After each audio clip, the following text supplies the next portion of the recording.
I'm going to show you how to preview a text. In this case, it's an article entitled Brainology.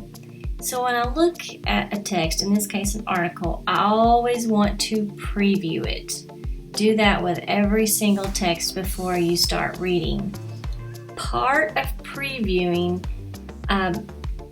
means that you are looking ahead or getting an idea of what you're going to read. So in this article, I noticed it has a title, Brainology, and I also scroll and see about how long it is.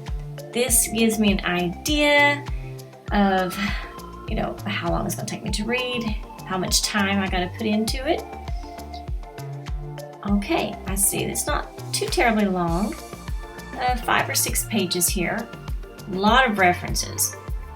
But so let me go back to the top, and again we start with our title, and I noticed that the title says Brainology. Now I know that ology means the study of, just like in the word biology, the study of bio meaning life, the study of life.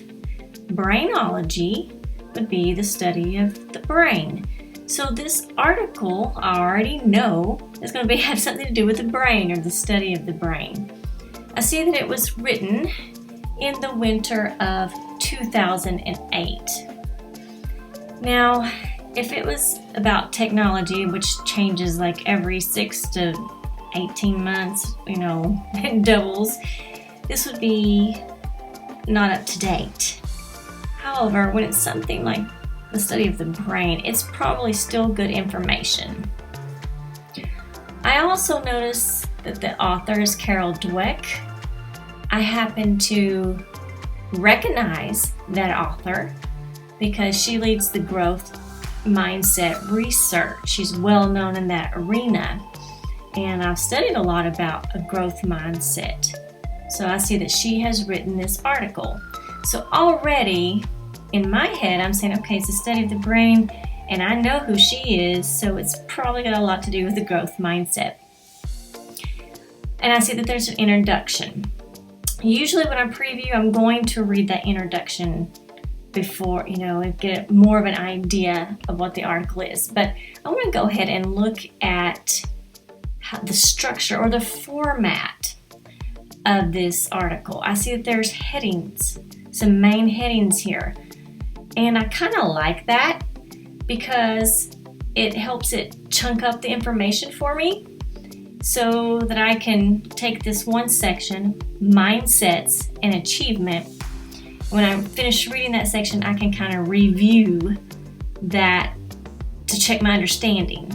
So I monitor my comprehension as I'm reading. So I see this is mindsets and achievement, so something to do about the mind and achieving. I see another heading, how do students learn these mindsets? This is about learning a certain type of mindset. I see a third section here called Brainology. Well, that's the same as the title. Okay, so it must be more of the study of it. And the fourth heading is what do we value? So it seems to me like an ending, maybe more of a concluding section here. I also noticed reference, and there's a lot of references for such a short article.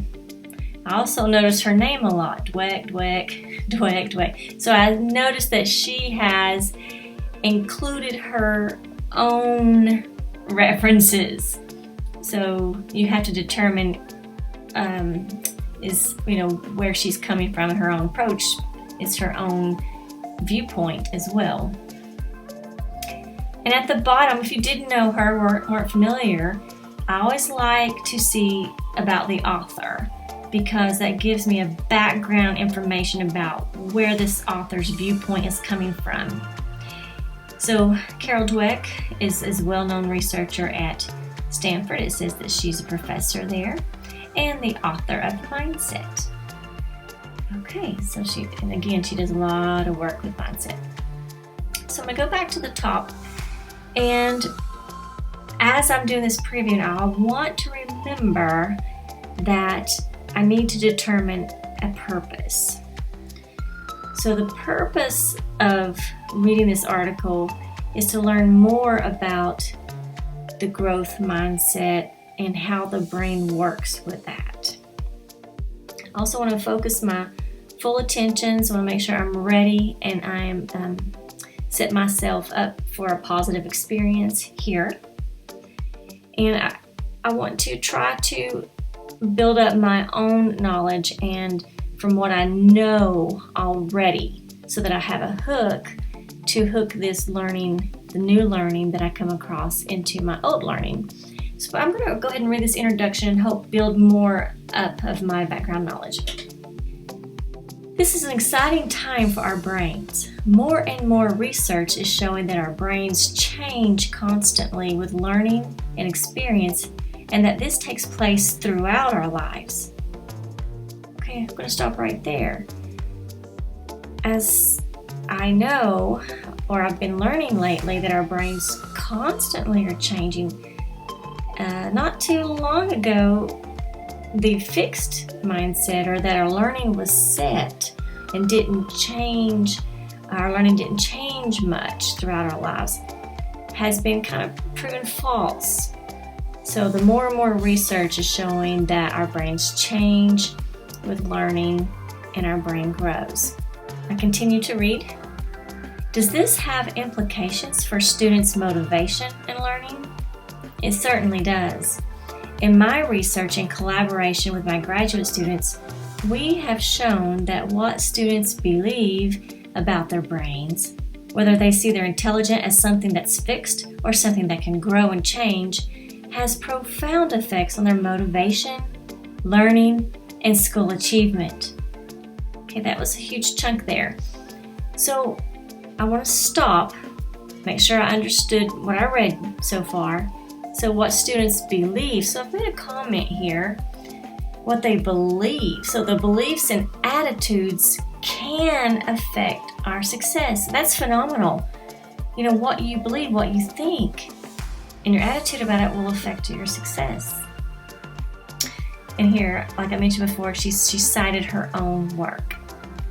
And I continue to read.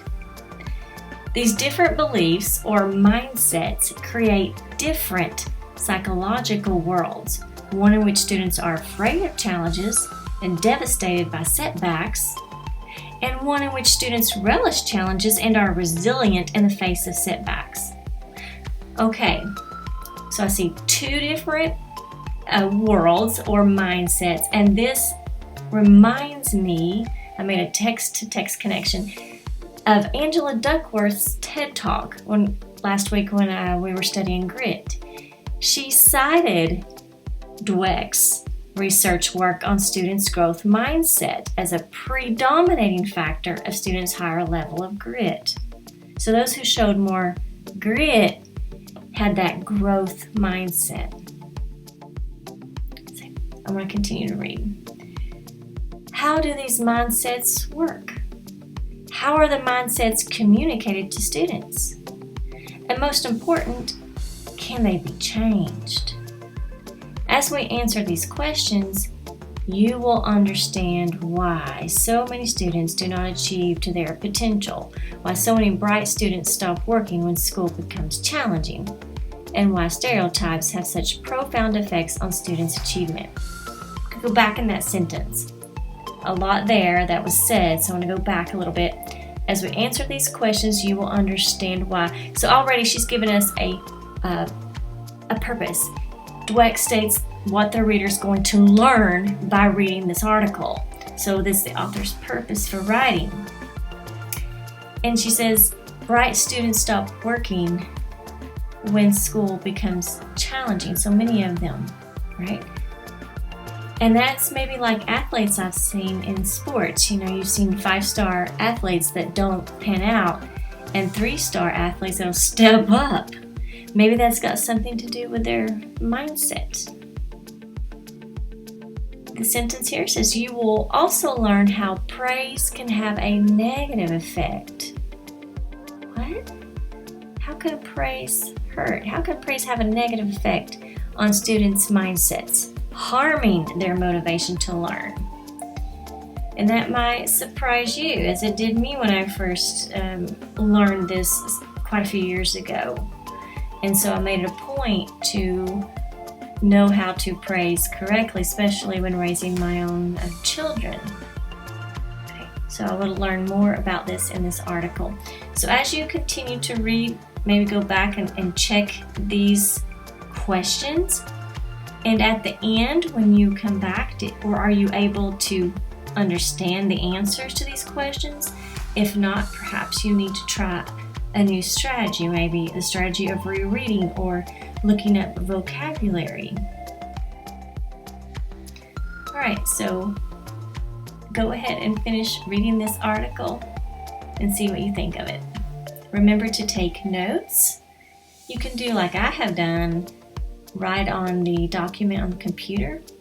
Or if I was writing this on paper, if the article was printed, I would just write these comments here on the side of my paper. Or if I'm taking notes, like Cornell notes, I would just do it on notebook paper. All right, enjoy this article and learn more about the brain.